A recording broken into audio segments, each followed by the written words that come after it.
Bonjour et bienvenue dans cette nouvelle vidéo. Alors, dans la vidéo précédente, nous avons vu comment une vente à crédit impacte les trois états financiers, donc à savoir le compte de résultat, le bilan et le tableau de flux de trésorerie. Aujourd'hui, nous allons découvrir le fonctionnement des dettes fournisseurs. Pour plus de clarté, j'ai retiré tous les éléments liés à la transaction précédente afin qu'on se concentre uniquement sur ce nouveau concept, à savoir les dettes fournisseurs. Voyons à présent en quoi consiste cette transaction.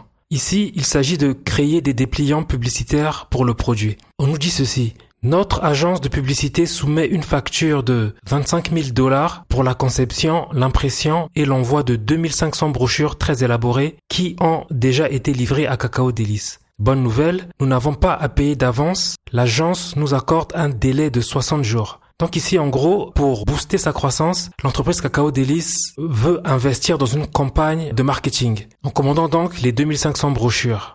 On nous dit également que les brochures ont bien été livrées à l'entreprise. Et la bonne nouvelle, c'est qu'on nous accorde un délai de 60 jours pour régler cette facture. Alors, à partir du moment où l'entreprise reçoit un produit ou un service sans pour autant payer, il va apparaître au bilan une dette fournisseur qui va créer une différence temporaire entre le résultat net et le flux de trésorerie généré. C'est ce que nous allons voir étape par étape dans cette vidéo. Pour ce faire, je vais donc renseigner ici, dans la section événements du bilan opérationnel, les données de la transaction. On nous dit que notre agence soumet une facture de 25 000 $. Donc les 2500 brochures coûtent 25 000 $. Ici, je viens au niveau des dettes fournisseurs. Puisque c'est une campagne marketing, cette dette sera liée au poste coût de distribution et marketing. Ici, à augmente 2, je vais donc augmenter de 25 000 $. Donc je mets 25 parce que les chiffres sont en milliers. Quel est donc à cette étape l'impact de cette transaction? Puisque Cacao Délices a reçu les 2500 brochures, je vais donc renseigner le coût de la facture ici. Dette fournisseur augmente 2, donc je mets 25. Quel est l'impact ici dans le compte de résultat?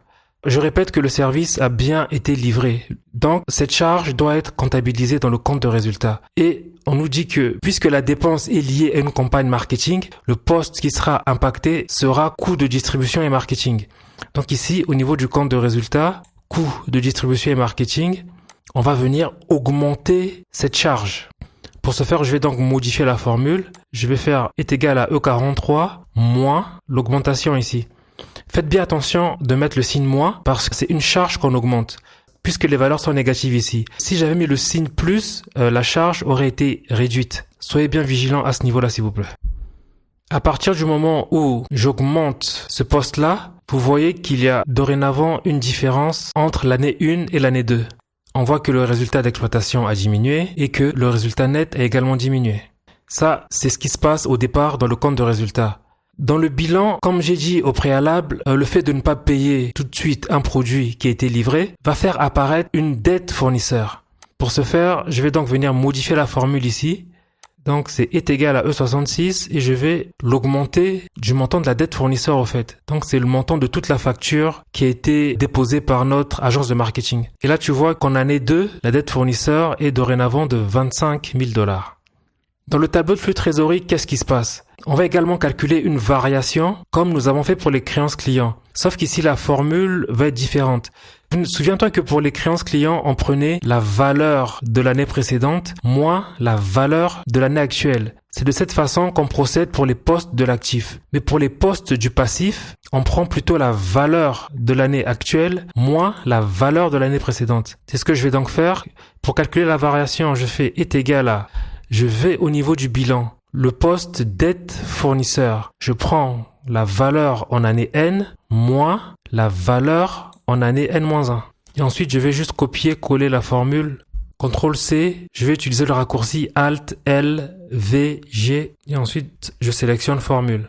Et là, tu vois donc que cette transaction à cette étape a un effet favorable sur la trésorerie. Parce que oui, évidemment, l'entreprise a reçu les 2500 brochures sans pour autant avoir payé quoi que ce soit. Donc ça a un impact positif au niveau de la trésorerie. Et tu vois également que le résultat net et le flux de trésorerie généré sont différents. Et quand tu compares le flux de trésorerie généré en année 1 à celui généré en année 2, tu vois bien que celui de l'année 2 est supérieur à celui de l'année 1. Il y a une différence de 8. Ok ? Cette différence s'explique par l'économie d'impôt entre les deux années. Parce que tu vois ici au niveau du compte de résultat, le fait d'avoir enregistré une charge supplémentaire a réduit le bénéfice imposable ici. Au lieu de 3100, on passe à 3075, ce qui fait que l'impôt à payer se réduit également de 8. Donc c'est cette déduction d'impôt qui explique l'amélioration du flux de trésorerie généré entre l'année 1 et l'année 2. Voyons à présent ce qui se passe 60 jours plus tard lorsque Kakao Delice paye son fournisseur. Donc ici, au niveau des dettes fournisseurs, je vais mettre diminue de 25. On considère qu'on règle la totalité au bout de 60 jours. Au niveau du compte de résultat, qu'est-ce qui se passe? Aucun changement parce que la charge relative à cette dépense-là avait déjà été comptabilisée dans l'étape 1. Lorsque l'entreprise va régler cette facture, il n'y aura aucun impact supplémentaire dans le compte de résultat. Et au niveau du bilan ici, puisqu'on règle la totalité, on va donc faire disparaître ces dettes fournisseurs. Donc je vais venir diminuer la valeur des dettes fournisseurs de la valeur de la facture. Et tu vois à présent que la dette fournisseur a bel et bien disparu. Et dans le tableau de flux de trésorerie, puisque j'avais déjà copié la formule ici, tu vois que l'impact positif qui était ici a disparu. Et à présent, le résultat net est identique au flux de trésorerie généré. Il n'y a plus la différence temporaire qu'on observait tout à l'heure. Donc, lorsque les dettes fournisseurs augmentent, cela améliore le flux de trésorerie car cela signifie que les dépenses ont été enregistrées sans avoir encore été réglées. Par conséquent, le flux de trésorerie généré sera supérieur au résultat net. C'est ce que nous avons vu à l'étape 1. Mais à l'étape 2, lorsqu'on règle effectivement le fournisseur, on a constaté que ça a réduit le flux de trésorerie car cela signifie que nous avons utilisé notre trésorerie pour payer des factures antérieures. Et à présent, on voit que le résultat net est donc égal au flux de trésorerie généré. Mais attention, dans cette vidéo, nous avons isolé une seule transaction pour bien comprendre le mécanisme. En réalité, dans une entreprise, les dettes fournisseurs varient en permanence au rythme des achats, des livraisons et des paiements. Par conséquent, le poste dette fournisseur ne revient presque jamais à zéro, car il reflète le cycle normal d'exploitation. Voici ce que j'avais à partager avec toi au sujet des dettes fournisseurs et je te dis à très bientôt pour une nouvelle vidéo.